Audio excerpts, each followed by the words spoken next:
Building of the temple, building of the temple, building of the temple of the Lord.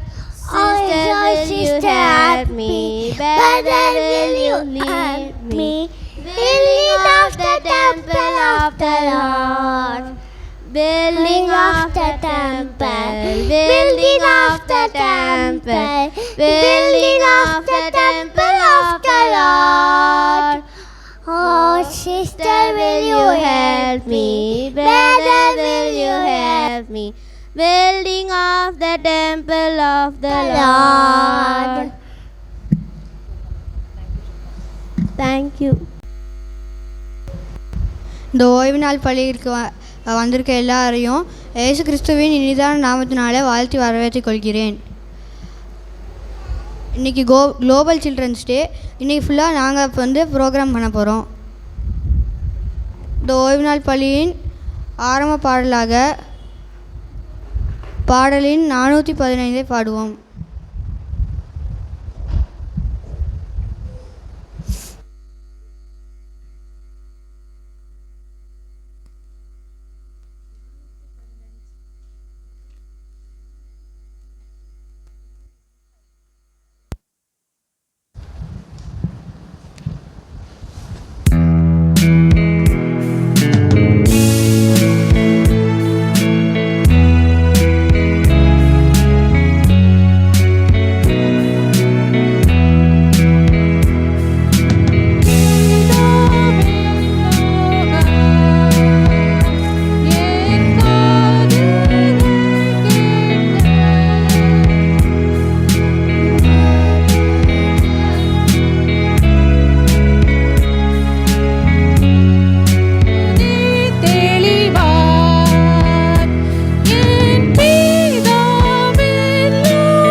நாம் யாவரும் வாசிக்கப்படியாக தெரிந்து கொள்ளப்பட்ட வேத பகுதி சங்கீதம் 23. நாம் யாவரும் மாறி மாறி வாசிப்போம்.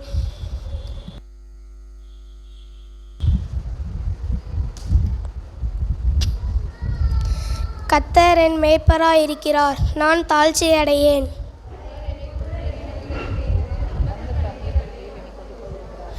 அவர் என் ஆத்துமாவை தேற்றி தம்முடைய நாமத்தின் நிமித்தம் என்னை நீதியின் பாதைகளில் நடத்துகிறார்.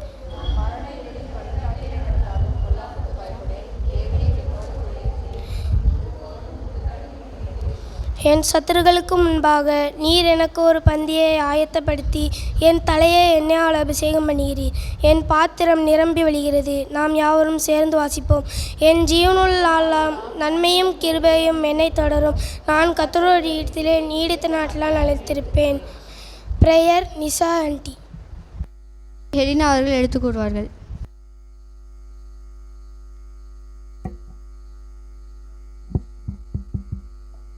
Happy.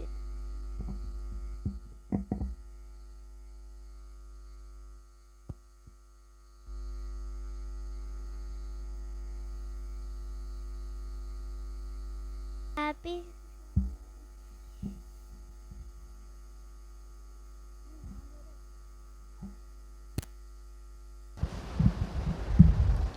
Happy Sabbath. இன்னைக்கு ஊழியர்க்கைக்கான தலைப்பு தேவ வார்த்தையை மனதில் பதித்தல் அப்படின்ற தலைப்பை பற்றி தான் பார்க்க போகிறோம். என் பேர் டேவிட், எங்கள் அம்மா பேர் ஒலிவியா. எனக்கு 1 வயசு இருக்கும் போது எங்கள் அம்மா எனக்கு 4 புத்தகத்தை வாசித்து காமிச்சாங்க. எங்கள் அம்மா எப்போவும் வாசிக்கும் போது நான் கையில் எப்போவும் ஒரு புக்கு வச்சுருப்பேன். அந்த புக்கில் நான் படத்தை பார்ப்பேன், எங்கள் அம்மா சொல்கிறதையும் நான் கேட்பேன். அந்த புத்தகத்தில் முதல்ல சங்கீதம் 1ஆவது அதிகாரம் இருக்கும். 2ஆவது புஸ்தகத்தில் மத்தேயு 5ஆவது அதிகாரம் இருக்கும். 3ஆவது புஸ்தகத்தில் யோவான் 14ஆவது அதிகாரம் இருக்கும். 4ஆவது புஸ்தகத்தில் 1 கொரிந்தியர் 13ஆவது அதிகாரம் இருக்கும். நான் அந்த 4 புஸ்தகத்தை 1 வயசுலேயே மனப்பாடமாக படிச்சிட்டேன். எங்கள் அம்மா எனக்கு அதை காலையிலையும் நைட்டும் டெய்லி வாசிப்பாங்க. அதனால் நான் அதை மனப்பாடமாக படிச்சிட்டேன். நான் அப்போ தான் நடக்கவே பழகுனேன். நான் அப்போவே 350லேருந்து 400 வசனங்களை நான் படிச்சிட்டேன். எங்கள் அம்மாவை எங்கள் அம்மாவோட அத்தை தான் வளர்த்தாங்க. எங்கள் அம்மாவோட அத்தை தான் இந்த புக்கெல்லாம் எழுதுனாங்க. எங்கள் அம்மாவுக்கு கல்யாணமாகி நான் பிறந்தக்கப்புறம் எங்கள் அம்மா அதை எனக்கும் சொல்லி கொடுத்தாங்க. எங்கள் அம்மா இன்னும் ஒரு 5 புஸ்தகத்தை எழுதுனாங்க. அதில் முதல் புஸ்தகத்தில் சங்கீதம் 121 அதிகாரம் இருக்கும். 2ஆவது புஸ்தகத்தில் லேவியராகமம் 6ஆவது அதிகாரம் இருக்கும். 3ஆவது புஸ்தகத்தில் வெளிப்படுத்தின விசேஷம் 14லேருந்து 3 ஏஞ்சல்ஸ் மெசேஜ் இருக்கும். 4th புக்கில் யாத்திராகமம் 20ஆவது அதிகாரத்திலிருந்து 10 கட்டளைகள் இருக்கும். 5ஆவது புக்கில் உபாகமத்திலிருந்து ஆசீர்வாதமும் சாபங்களை பற்றி இருக்கும். எங்கள் அம்மா காலையில் 30 minutes நைட்டு 30 minutes இந்த புக்கையும் சொல்லனால நான் இந்த புக்கையும் மனப்பாடமாக படிச்சிட்டேன். நானும் எங்கள் அம்மாவும் இந்த பைபிளில் உள்ள வசனங்களை சார்ந்து தான் வாழ்ந்துட்டு இருந்தோம். ஒரு நாள் நான் ஸ்கூலுக்கு போகும்போது எங்கள் டீச்சர் எனக்கு ஒரு பொம்மை படத்தை போட்டு காட்டினாங்க. சில பொம்மைங்க பார்க்க அழகாக இருந்தது. ஆனால் சில பொம்மைங்களை பார்த்து நான் பயந்துட்டேன். அதனால எங்கள் அம்மா கிட்ட போய் நான் சொன்னேன், அம்மா எனக்கு ரொம்ப பயமாக இருக்குன்னு நான் எங்கள் அம்மா கிட்ட போய் சொன்னேன். எங்கள் அம்மாவும் எதுக்குன்னு கேட்டாங்க. நான் சொன்னேன், எங்கள் டீச்சர் எங்களுக்கு ஸ்கூலில் ஒரு பொம்மை படத்தை போட்டு காமிச்சாங்க. அதில் உள்ள பொம்மையை பார்த்து நான் பயந்துட்டேன் நான் சொன்னேன். அதுக்கு எங்கள் அம்மா சொன்னாங்க, நீ எதுக்கும் பயப்படவே கூடாது. ஏன்னா தூதர்கள் நம்மளோட வீட்டை சுற்றி பாதுகாக்கிறாங்கன்னு எங்கள் அம்மா சொன்னாங்க. அதனால நானும் எங்கள் அம்மாவும் பைபிளில் எடுத்து சங்கீதம் 121 அதிகாரத்தை நானும் எங்கள் அம்மாவும் பாடணும்.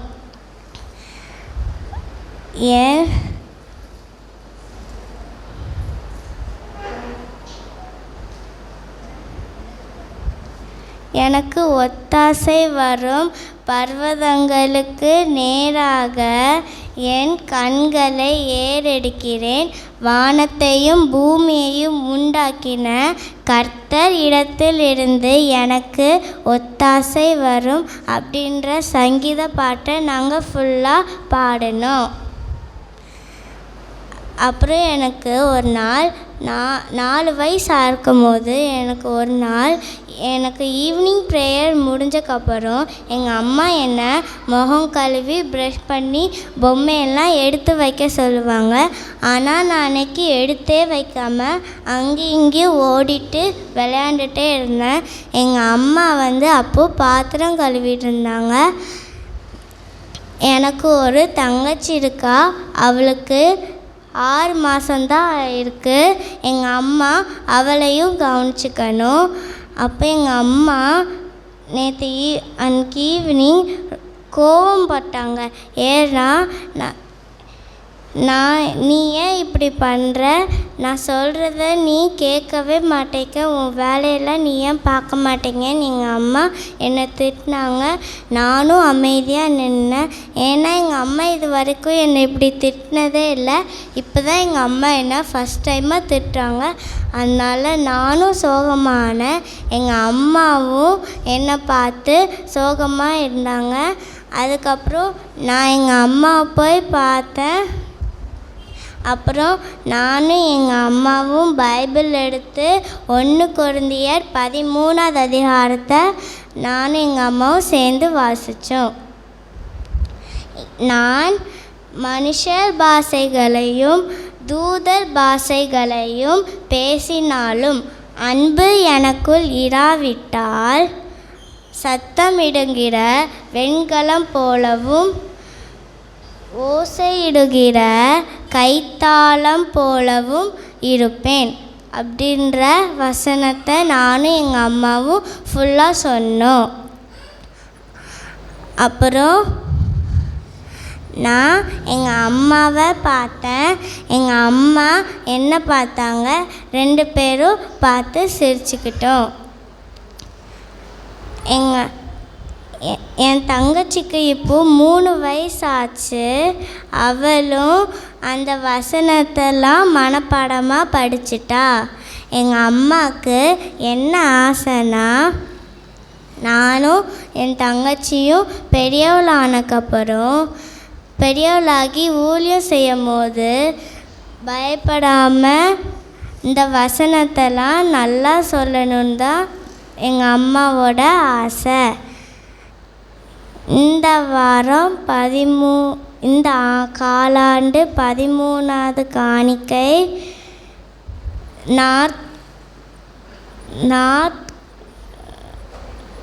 தென்கொரியாவில் சிறுவர் ஊழிய பயிற்சி மையம் கட்டுறதுக்கு உதவியாக இருக்கும். தேங்க்யூ.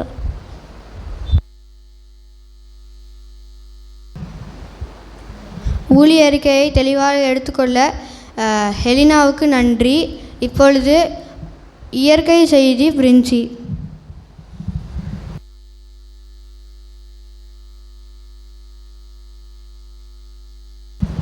ஹாப்பி சாபத். இன்னைக்கு இயற்கை செய்தி தலைப்பு உலகத்திலே மிகப்பெரிய பறக்கும் பறவை எது? யாருக்கா தெரியுமா?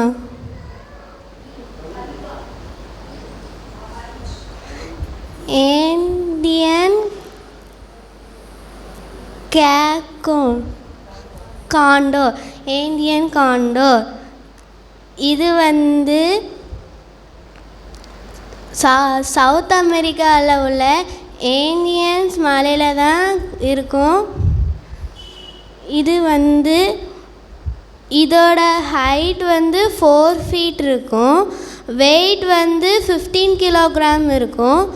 இது அதோட ரெக்கையை விரிச்சா 10 அடி நீளத்துக்கு இருக்கும். ஆண் பறவைக்கும் பெண் பறவைக்கும் உள்ள வித்தியாசத்தை பார்ப்போம். பெண் பறவை விட ஆண் பறவை பெருசாக இருக்கும். ஆண் பறவை சதை உள்ளதாக இருக்கும். அதோட தலையில் சதை உள்ள கட்டி ஒன்று இருக்கும். அது பேர் காரன்குள்வாங்க. பெண் பறவை வந்து பெண் பறவைக்கு வந்து சுருங்கி சுருங்கி இருக்கும். ஆண் பறவை கண் கலர் வந்து ப்ரௌன் கலரில் இருக்கும். பெண் பறவையோட கண் கலரில் வந்து ரெட் கலர் இருக்கும். அப்புறம் இது கால்களை வச்சு நடக்கும். இது காலில் வந்து நடுவரல் வந்து நீளமாக இருக்கும். இதோட நகம் வந்து ஷார்ப்பாக இருக்காது. இது வந்து எந்த மிருகங்களை வேட்டையாடாது. காட்டில் மித்த மிருகங்கள் வேட்டையாடி போட்டு வச்சுருந்த மிச்சமானதை தான் சாப்பிடும். அதுக்கப்புறம் இது வந்து இதுக்கு வந்து இன்னொரு பேர் இருக்குது, ஸ்கேவெஞ்சர் பேர்டுன்னு சொல்லுவாங்க. காட்டை சுத்தப்படுத்தி வைக்கனால இது அப்படி பேர் வச்சுருக்காங்க. இது வந்து மலைப்பகுதியில் தான் வாழும். மலை இடுக்குள்ளேயும் குகைக்குள்ளே தான் வாழும். ஃபீமேல் காண்டோர்ஸ் வந்து ஜனவரிலேயும் மார்ச்லேயும் தான் முட்டை இடும். அது ஒரு முட்டை தான் இடும். அதுக்கப்புறம் 53லேருந்து 56 நாள் வரைக்கும் அடகாக்கும். மலை இடுக்குள்ளே தான் முட்டையிடும். இது வந்து ஒரே ஒரு அடி ரெக்கை மட்டும் அடித்தா போதும். 5 மணி நேரம் வரைக்கும் இதால் பறக்க முடியும். 172 கிலோமீட்டர் வரைக்கும் இது வந்து இதால் பறக்க முடியும். 1000 அடி ஃபீட் வரைக்கும் போகும். இது கழுகுனா எல்லாரும் வந்து அழுக்காக இருக்குன்பாங்க. இது கழுகு வகையாக இருந்தாலும் இது வந்து அழகாகவும் இருக்கும், சுத்தமாகவும் இருக்கும். இது நல்ல புத்தி உள்ளதாக இருக்கும். இது வந்து அமைதியான ஒரு பறவை. இது சத்தமும் போடாது. சத்தம் போட்டாலும் பாம்பு மாதிரி தான் சத்தம் கொடுக்கும். இது வந்து சவுத் அமெரிக்காவில் வந்து பவருக்கும் ஹெல்த்துக்கும் சிம்பிளாக வச்சுருக்காங்க.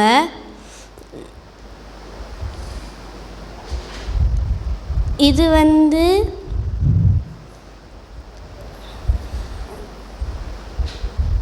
வந்து மலை இதே மாதிரி இது வந்து எப்படி மற்ற அனிமல்ஸை வேட்டையாடாமல் இருக்குதோ, காட்டில் உள்ள மிச்ச மீதி எல்லாத்தையும் சாப்பிடுதோ, மலைப்பகுதியில் போய் வாழுதோ, அதே மாதிரி நம்மளும் நம்ம மனசில் உள்ள கெட்ட எண்களை வந்து வசனத்தால் போக்கி நம்மளும் ஏசப்பாவோட பரலோகத்துக்கு பிள்ளைகளாக இருப்போம். நன்றி. செய்தியை தெளிவாக எடுத்த பிரின்சிக்கு நன்றி. இப்பொழுது விசேஷ பாடல் இவாஞ்சலின்.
ஏசப்பா என்றும் பாடுவேன். என் நாவு உம்மை பாடுமே. ஏசப்பா என்றும் பாடுவேன். விசேஷ பாடலுக்கு இவாஞ்சலினுக்கு நன்றி. இப்பொழுது ஆரோக்கிய செய்தியை ஏஞ்சலின் எடுப்பாங்க. எல்லாருக்கும் ஹாப்பி சாபத்.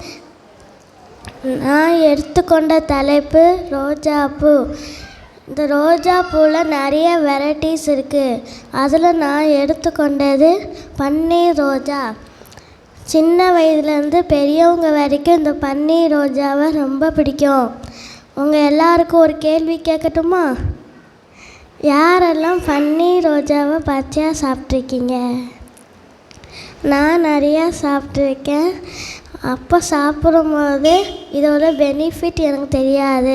ஆனால் இதை பறிச்சு அப்புறவே இதோட பெனிஃபிட் எல்லாம் எனக்கு தெரிஞ்சிச்சு. பன்னீர் ரோஜா உள்ள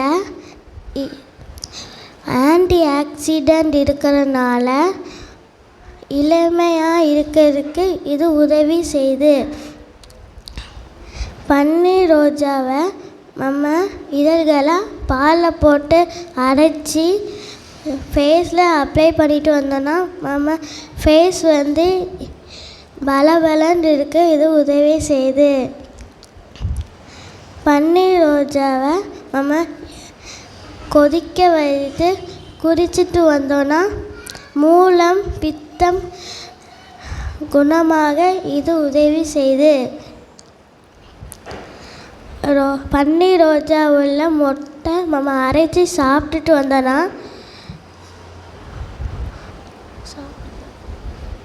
மூலம் பித்தம் பிரச்சனையை மாற்றுது.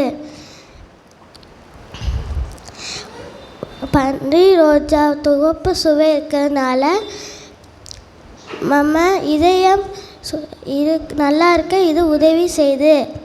பெண்களுக்கு கர்ப்பப்பை உள்ள பிரச்சனைலாம் இது மாற்றி போடுது. இந்த ரோஜா பூவை நம்ம கொதிக்க வச்சு வாயை கொப்பளிட்டு வந்தோன்னா வாய்ப்புண் குணமாக இது உதவி செய்யுது. ஏசப்பா அழகுக்காக மட்டும் படைக்கல, நன்மைக்காகவும் படைச்சிருக்காங்க. இந்த வாய்ப்பை கொடுத்த தேவனுக்கு நன்றி. ஆரோக்கிய செய்தியை கூறிய ஏஞ்சலினுக்கு நன்றி. இப்பொழுது சபைகளுக்கு ஆலோசனை சாம். சாபத். இன்றைக்கி சபைகளுக்கு ஆலோசனையில் சபைகளுக்கு ஆலோசனையை பிள்ளைங்களோட வளர்ப்பை பற்றி தான் பார்க்க போகிறோம்.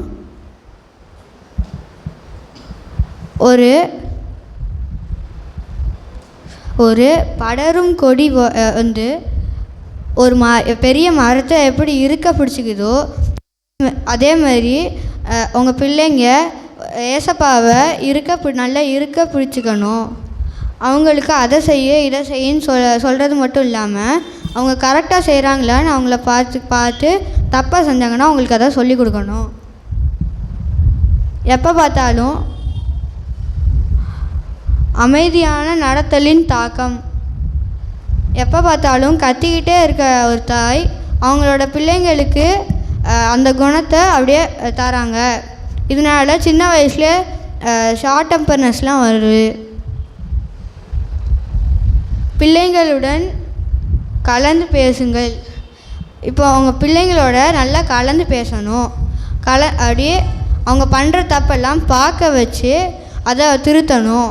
அமைதியான முறையில் திருத்தணும். குழந்தை பருவத்திலேயே உதவும் கரமாக இருக்க கற்றுக்கொடுங்கள். சின்ன வயசுலேருந்தேவே நல்லா எல்லா பெரியவங்களுக்கு எல்லாருக்கும் ஹெல்ப் பண்ணுற மாதிரி கற்றுக் கொடுக்கணும். அவங்களுக்கு சின்ன சின்ன வேலைகளை செய்யறதுக்கும் சின்ன வயசில் சொல்லிக் கொடுக்கணும். அவங்களுக்கு நல்லா யோசிக்கிற திறனும் செய்கிறதுக்கு பலனும் கிடச்ச உடனே அவங்களோட சின்ன சின்ன வீட்டு வேலைகள் எல்லாத்தையும் செய்ய சொல்லலாம். இதனால் இது அடுத்து செல்ஃபிஷாக இருக்காமல் செல்ஃப்லெஸ்ஸாக இருக்கவும் சொல்லித்தரணும். சிறு காரியங்களிலும் கவனமாக இருங்கள். எதை கேட்டாலும் வாங்கி கொடுத்துக்கிட்டே இருக்கிறதுனால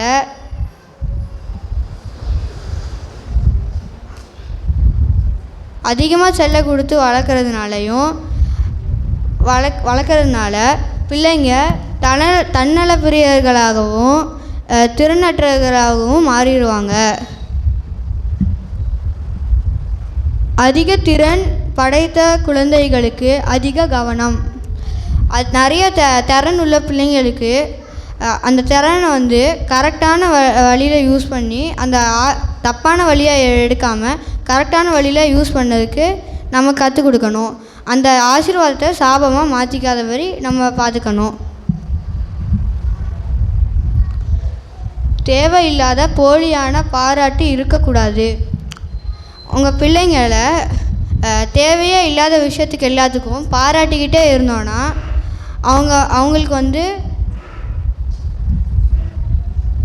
அவங்களுக்கு பெருமை வந்துடும் சின்ன வயசுலேயே. அடுத்து மற்றவங்க முன்னாடி காட்சி பொருளாகவும் காட்டிகிட்டு இருக்கக்கூடாது. எங்கள் பிள்ளைங்க ரொம்ப நிறைய பண்ணிட்டாங்க அப்படின்னு சொல்லிட்டு எல்லோரும் முன்னாடியும் காட்டிகிட்டு இருக்கக்கூடாது. அதே போல் நிறையா காரியங்களையும் சுட்டி காட்டிகிட்டு இருக்கக்கூடாது.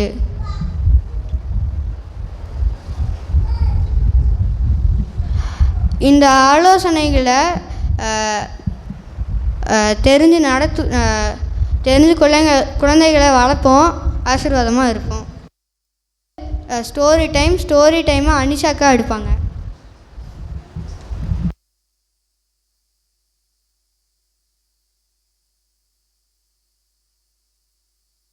தலைப்பு விடாப்பிடியான தாய். போன வாரத்தோட தொடக்கத்தை பார்ப்போம்.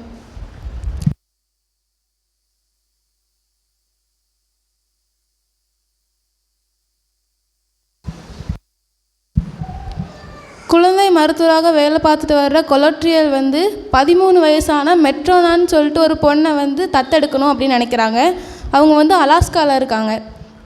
அப்போ அந்த பொண்ணை தத்தெடுக்கணும்னு சொல்லி ஓய்வு நாளுக்கு முன்னாடியே போயிடலாம் அப்படின்னு சொல்லி அவங்க பண்ணும்போது அங்கே உள்ள தத்தெடுப்பு அதிகாரிகள் சில ஃபார்மாலிட்டிஸ் சொல்கிறாங்க. அப்போது அதனால் அவங்களால ஓய்வு நாளுக்கு முன்னாடி தத்தெடுக்க முடியலை.